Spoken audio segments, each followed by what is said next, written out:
kalau kita bicara kendaraan niaga khususnya truk ya, Mbak Sasa, jadi 2021 ini memang proses recovery-nya sudah dimulai dari pertengahan tahun 2021.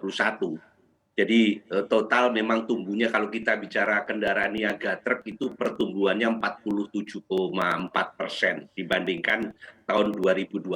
Nah ini memang pertumbuhannya cukup tinggi ya setelah fluktuasi growth-nya itu dari awal 2021. Nah ini trennya kita harapkan akan terus berlanjut di tahun 2022. Memang kalau kita bandingkan dengan 2019 ini masih di bawah 2019 kalau kita bicara kendaraan niaga truk. Begitu Mbak Saza. Oke, saya ingin beralih ke Pak Kuku. Pak Kuku, kalau kita lihat dalam setahun terakhir ada fenomena yang menarik nih bahwa mobil niaga memuncaki penjualan bulanan nih justru selama pandemi termasuk Januari 2022. Sebetulnya apa sih Pak yang bisa kita cermati dari capaian ini?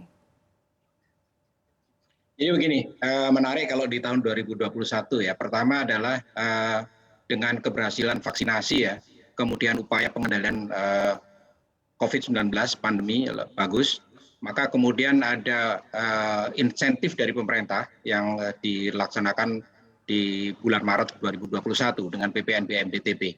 Nah ini PPNBM DTP ini memang hanya ke kendaraan-kendaraan tertentu.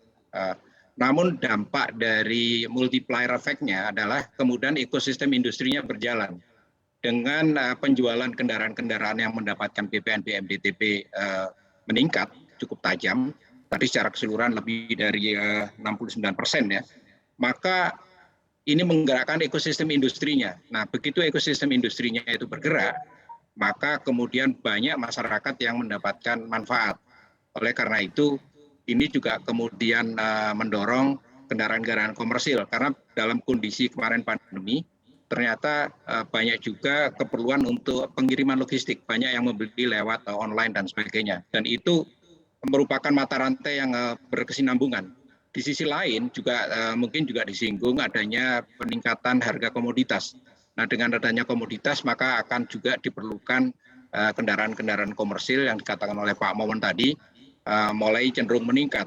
Di sisi lain adalah di tahun-tahun ini kita melihat perkembangan pertumbuhan infrastruktur. Nah infrastruktur ini juga punya dampak positif terhadap perekonomian. Dengan adanya infrastruktur maka banyak daerah-daerah yang menjadi terjangkau dan ini dimanfaatkan oleh masyarakat untuk kemudian melakukan perniagaannya, pengiriman dari satu daerah ke daerah yang lain dan ini tentunya memerlukan kendaraan.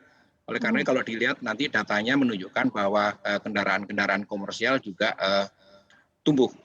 Inilah yang kita harapkan. Nah kalau industri otomotif ini juga meningkat terus, maka ini juga berdampak positif. Tadi yang perlu kita garis bawahi adalah kita bersyukur bahwa akhirnya kita mampu unggul dalam domestic sales ya dibanding dengan negara-negara tetangga kita. Nah kita harapkan nanti domestic sales-nya meningkat, kita harap juga nanti ekspornya juga meningkat karena kita punya potensi untuk itu. Demikian yang bisa saya jelaskan saat ini. Oke, saya ingin kembali ke Pak Momon. Pak Momon, kalau secara rinci sebetulnya dari segi segmen kendaraan, dari segi kontribusinya ini mana saja nih Pak yang paling meningkat signifikan Pak? Ya, kalau kita bicara kendaraan niaga sekali lagi 2021 itu meskipun pandemi tapi recovery-nya sejak bulan Juli ya itu mulai trennya naik terus sampai dengan akhir tahun bulan Desember. Nah, memang kontribusi yang terbesar itu dari sektor logistik, Mbak.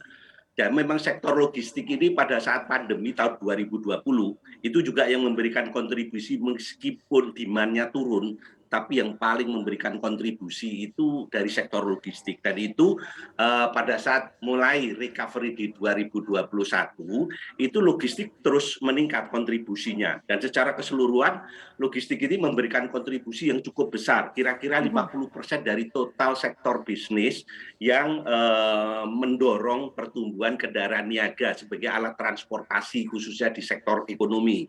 Nah kedua, tadi Pak Kuko juga sampaikan juga ada faktor-faktor lain-lain. Ini yang di kendaraan niaga ini, yang kedua sangat kuat adalah komoditi.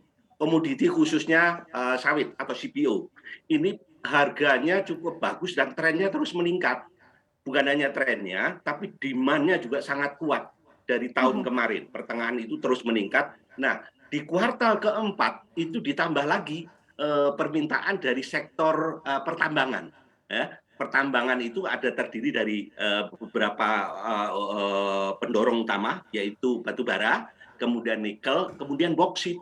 Nah, itu dua itu terbesar kontribusinya khususnya di mining ini atau pertambangan ini ada di Kalimantan dan Sulawesi.